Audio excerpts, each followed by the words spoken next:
పాలన పరిగెత్తాలి, అర్హులైన ప్రతి ఒక్కరికి సంక్షేమ ఫలాలు అందాలి. తమది గడీల పాలన కాదు, ప్రజాపాలనని పదే పదే చెప్పే సీఎం రేవంత్ మరో సంచలన నిర్ణయం తీసుకున్నారు. ఎస్, ఆదేశాలు ఇవ్వడమే కాదు, అవి ఎంతవరకు అమలవుతున్నాయో స్వయంగా చూస్తానంటూ చెప్పారు. అందుకే ఇకపై జిల్లాల బాట పట్టేందుకు రెడీ అవుతున్నారు. మొన్నటి వరకు ఎన్నికలు, దాని కారణంగా వచ్చిన ఎలక్షన్ కోడ్, దీనివల్ల అనేక ప్రభుత్వ కార్యక్రమాలు కానీ పనులు కానీ నిలిచిపోయాయి. మనందరికీ తెలిసే విషయం. ఇప్పుడు ఆ హడావిడంతా ముగిసిపోయింది, ఎన్నికలు ముగిసిపోయాయి, ప్రభుత్వాలన్నీ కూడా ఫామ్ అయిపోయాయి. సో పాలనపై ఫుల్ ఫోకస్ చేశారు సీఎం రేవంత్ రెడ్డి. ప్రజలకు ఉపయోగపడే కొత్త కార్యక్రమాలు ఏంటి అనే దానిపై అధికారులతో చర్చలు జరుపుతున్నారు. అంతేకాదు, అధికారులు తమ తీరును మార్చుకోవాలంటూ కొంచెం సీరియస్గానే క్లాస్ తీసుకున్నారు రేవంత్. దీనికి సంబంధించి అన్ని డిపార్ట్మెంట్ల కార్యదర్శులతో నిర్వహించిన భేటీలో చాలా కీలక సూచనలతో పాటు కొన్ని ఆదేశాలను కూడా జారీ చేశారు. అధికారులు ఎప్పటికప్పుడు కొత్త కార్యక్రమాల గురించి ఆలోచించాలి. వినూత్న ఆలోచనలను ఎప్పటికప్పుడు నేరుగా సీఎంఓతో పంచుకోవాలి. ఒక్కో అధికారి ఒక్కో ఫ్లాగ్షిప్ ఐడియాను 2 వారాల్లో ప్రభుత్వానికి సమర్పించాలి. ప్రజా ప్రయోజనాలకే ప్రాధాన్యతనివ్వాలి. సమయపాలన తప్పనిసరిగా పాటించాలి. కేవలం ఆఫీసులకు పరిమితం అవడం కాకుండా తమ డిపార్ట్మెంట్ పనితీరును పర్యవేక్షించేందుకు వారానికి ఒకరోజు ఖచ్చితంగా క్షేత్రస్థాయిలో ఫీల్డ్ పరిశీలనలోకి వెళ్ళాలి.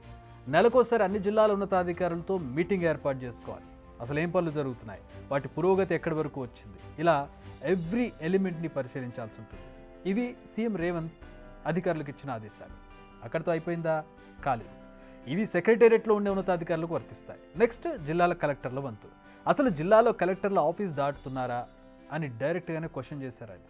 కలెక్టర్లు కూడా గ్రౌండ్ లెవెల్లో పర్యటించాలి.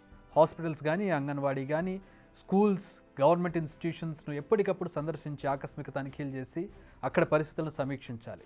వ్యక్తుల ఇష్టాలకు అనుగుణంగా కాదు, ప్రజల సంక్షేమాన్ని దృష్టిలో ఉంచుకొని పనిచేయాలని ఆదేశాలు వెళ్ళిపోయాయి జిల్లా కలెక్టర్లకు. అంతేకాదు, సొంత నిర్ణయాలతో ప్రభుత్వానికి చెడ్డ పేరు తీసుకురావద్దని, సీఎంఓ వచ్చే సలహాలు సూచనలను పాటించాలని కూడా ఆయన చెప్పారు. మరి అందరూ అధికారులకు చెప్పారు. మరి మీ సంగతి ఏంటి అని ఎవరు అడగకముందే సీఎం రేవంత్ మరో విషయాన్ని కూడా క్లారిటీ ఇచ్చారు. ఇన్ వెరీ సూన్ తాను కూడా వారానికి జిల్లా పర్యటనకు వెళ్తానని చెప్పారు రేవంత్. ప్రభుత్వ పథకాల అమలు ఎట్లా జరుగుతుంది, అభివృద్ధి పనులు ఎట్లా వెళ్తూ ఉన్నాయి, ఇతర కార్యక్రమాలను స్వయంగా పరిశీలిస్తానంటున్నారు రేవంత్. అధికారులను, స్థానిక ప్రజలను కలుసుకునేలా తన పర్యటన ఉంటుందన్నారు. అంటే ఫీడ్బ్యాక్ తీసుకుంటారు, అధికారులకు ఇవ్వాల్సిన సూచనలు ఇస్తారు. సో అధికారుల తీరు ఎలా ఉందన్నది నేరుగా ప్రజల వద్ద నుంచే ఫీడ్బ్యాక్ తీసుకుని ఏర్పాటును చేస్తూ ఉన్నారు. ఈ పర్యటనలో అవన్నీ కూడా సాల్వ్ కాబోతూ ఉన్నాయి. నిజానికి పాలన విషయంలో సీఎం రేవంత్ రెడ్డి రూట్ సపరేట్గా కనపడుతోంది. ఎందుకంటే గత 10 ఏళ్లుగా తెలంగాణలో పాలనా విధానం చూసిన వారికి ఇది ఒక కొత్త విషయం. బీఆర్ఎస్ పాలన ఎట్లా ఉండేది? అధికారం మొత్తం ఏకఛత్రాధిపత్యంగా ఉండేది. అధికారులు పేరుకున్నా కూడా అధికారం కొందరి చేతుల్లో మాత్రమే ఉండేది. వాళ్ళ ఆదేశాలు ఇస్తే ఇక్కడ అమలు చేసేవాడు. సామాన్య అధికారులను పక్కన పెడితే ఎమ్మెల్యేలకే సీఎంతో కలిసి మాట్లాడే ఛాన్స్ లేకుండా ఉండేది. పర్యవేక్షించేవారే లేకపోవడంతో ఉన్నతాధికారుల కార్యాలయాలు దాటలేకపోయేవారు. వారిని చూసి కింది స్థాయి అధికారులు కూడా ఎవరికి వాళ్ళే ఏమన్నా తీరన్నట్టుగా ఉండేది. బట్ ఇదంతా పాస్ట్ అంటున్నారు రేవంత్ రెడ్డి. నిద్రాణంగా ఉన్న అధికార వ్యవస్థ ఇక పరుగులు పెట్టాల్సిన సమయం వచ్చిందని ఆయన చెప్తూ ఉన్నారు. అధికారులు అలర్ట్గా ఉన్నారా లేదా అనేది కూడా ఆయనే స్వయంగా తెలుసుకుంటానని చెప్పి వార్నింగ్, ఒక స్వీట్ వార్నింగ్ లాంటిది ఇవ్వడంతో మొత్తం వ్యవస్థ అంతా కూడా అలర్ట్ అయినటువంటి పరిస్థితి. బిగ్ టీవీ అవుట్లుక్ కథనాలు నచ్చితే వెంటనే బిగ్ టీవీ ఛానల్ ను సబ్స్క్రైబ్ చేయండి.